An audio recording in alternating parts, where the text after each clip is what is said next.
Minds. What do you guys got? You guys prepared? Samson's on his phone again, so he's not ready. So forget him. You guys are ready. I know you are, because you don't have a phone. Because you guys are not on the internet. You've got your pen. I mean, you look like I'm you're ready to roll. Tory Hunter, is he one of the guys that maybe benefited from the off week? And we saw him so dominant in August and the spring. Do you think that the concussion, maybe not the concussion itself, but being away from football pulled him back a little bit? I thought he was sharper this week. I don't know. I don't know that there isn't a guy that wasn't sharper this week with the week off, though. Uh, Clearly, the injury slowed him down a little bit from having a really good start to the season. But quite honestly, I think his involvement in the offense in the first 5-6 games was such that we were clicking along pretty good offensively and having some pretty good success. So I don't think I would necessarily say that this week should be a breakout for him as much as that I think offensively, I think they all benefited from having the week, including the offensive line. You were at Grand Valley, I think, when the '88 team was played, so you're busy with your own team. But have you ever watched that Miami Notre Dame game in its entirety? No, I think I've watched like bits and pieces of the game itself. What's that? Yes, quite a few times. In the lore of kind of the Jimmy Johnson, Lou Holtz, leave Jimmy for me. That kind of tete-a-tete was always one of my favorites. But was clearly aware of the magnitude of the game and the whole Catholics versus convicts thing, and that shtick. But really haven't made it a big piece of our week. Not that our kids are not aware of it as much as it's really not central to what we're going through right now. I mean, what's central to this football team, and in my estimation, is execution and confidence, and all the things that are really more germane to this team.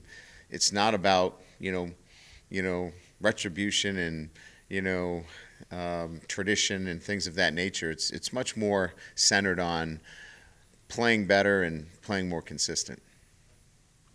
Ryan, I'm sure in 26 years you've left some training camps thinking we have some stuff to work on when you concluded. Am I wrong in thinking this wasn't one of them? Did you kind of come out confident that this would be a quality team, not necessarily as good as last year's team, but that this was a team? I thought we needed to get off to a good start. I thought that it was important to gain some confidence, with this football team, and not getting off to a good start. Kind of, I knew that those were the things that were going to be pretty important to this football team. Replacing, a lot of players on the offensive side of the ball. We were going to have to get them ready quickly, and I thought we, for the most part, did. But some of their inexperience is starting to show. Yep.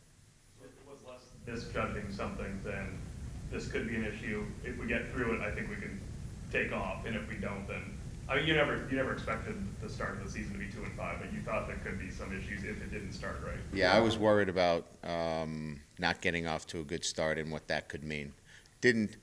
I've never been a half-empty guy. I've always been a half-full. So I was expecting to get off to a good start and then letting that kind of build, that confidence to build, and still thought that we could get through that.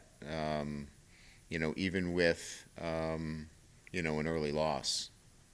But it obviously didn't turn out that way. Eric mentioned Tory Hunter Jr. just playing some more in the slot. Is C.J. Sanders banged up at all, or is it just you can't play every wide receiver? Yeah, no, I think it's more about getting KJ on the field and wanting to get him some more touches. Brian, that's what I was going to ask about Yeah. Stefferson. I mean, do you like, he's at the X and you've got Hunter in the slot. Yeah. You think that you're more effective with that I do. pairing? I do, and it has nothing to do with CJ because I think CJ gives us a dimension that is really good as well. And I can see us with CJ and KJ, but I'm not crazy about taking Hunter off the field. But he's got to get a blow here or there. But my feeling is getting KJ on the field requires some rotation there. What do you like about Stefferson, and is that what you were seeing in the spring that he has evolved into? He's got explosive, traits in that he can catch the ball at full speed. He can break at full speed. He just has that explosiveness that not all of our guys have. There's been a bit of a learning curve there, which you would expect as a freshman, even though he was a mid-year. We brought him along slowly because we had Tory and Corey out there, so. But he's going to be a tremendous football player. Curious, in your running game right now, you obviously had 3 guys plus Kaiser to start the year, 3 running backs. Are you happy with how you dispersed the carries at this point? Is there anything you might want to do differently, having gone back and looked at the first 7 games? Josh hasn't been 100%, and I think he like Eric had mentioned, I think he really benefited from the week, off. He looks really good in terms of, looks like he's got that burst back that he had been kind of missing a little bit. And then Folston was banged up, right? And really was ineffective for us for, a good 3.5 weeks. Because, obviously burst on the scene with the first first play from scrimmage against Texas, and he looks really good. So we really never got into a really consistent flow with the running back position. Dexter comes and looks really good. I think we're probably as healthy as we've ever been at that running back position, and we all know that they can contribute in some fashion. So I think moving forward, we feel a lot better about how we can distribute the reps out to all 3 of them. And where do you see Dexter in that picture? Is it kind of the same as the first half of the year, entering the season? No, I think in answering the question like I did is that I think we have a better feel that all 3 of these guys have a role. Each one of them was filling in for somebody else, so they really couldn't define themselves. I think it's better defined now that all 3 of them are healthy, and we know what the strengths are of each one of them. You guys have talked about simplifying the offense a little bit. What does that mean for the offensive line? Exactly. What does that mean for that position? I think what it means probably more than anything else, Pete, is that they're not going to get as many looks, probably know where people are a little bit more with some more consistent looks. Get to spots instead of worrying about, whether it's a trips box, 3 linebackers, 2 linebackers, whether it's 3 down or 4 down. Let's just get to a spot, and if whoever's there, let's block that spot. And you do that with maybe more formations and less plays. I think that's probably, to be succinct, that's what we're looking at. Just housekeeping from a personnel standpoint, if guys who haven't played this year are not going to play the rest of the way. Would that be fair? That would be fair to say, yeah.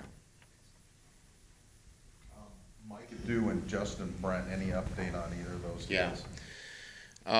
Mike Adu practiced all week with the scout team, and I think he's probably ready to, get into a competitive situation. In other words, be evaluated as to whether he can compete to get, some playing time.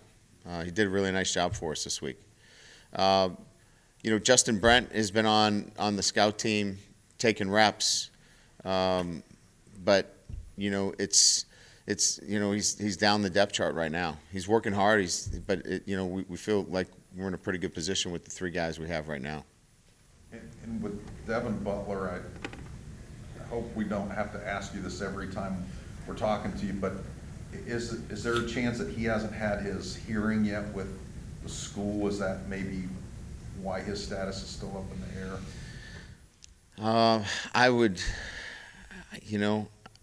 I don't know that.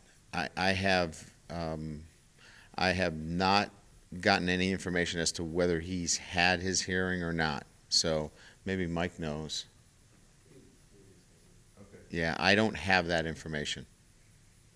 And Nico was in here last night, and talking to him a little bit, I'm curious about the home visit, the mom boxes, the little sister boxes, the dad's involved with, How long do you guys have? I have a radio show to do tonight.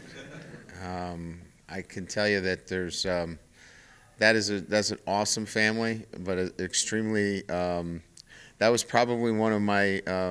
I tell you this: I had more fun on that home visit than any home visit that I've ever done, and you all would want to join me on that home visit. I can guarantee you that. I would say that probably I think the daughter, he's got a young sister, and just her engagement in the whole recruiting process. She asked more questions than Lorenzo, the dad, and I think at the time she was, I don't know, 13, 14, but she interviewed me for 30 minutes. Because her big brother, or her not big brother, but her closest, I think, at the time was leaving home to go to Notre Dame, and she wasn't happy about it. So it was a fun home visit. So they didn't make you get in the boxing ring or anything like that? No, but he made me do some other things that I regretted the next morning. And you're going to make what happens in Vegas stay in Vegas? Well, especially at their home, yes, exactly. Everybody good? Good. All right, thanks.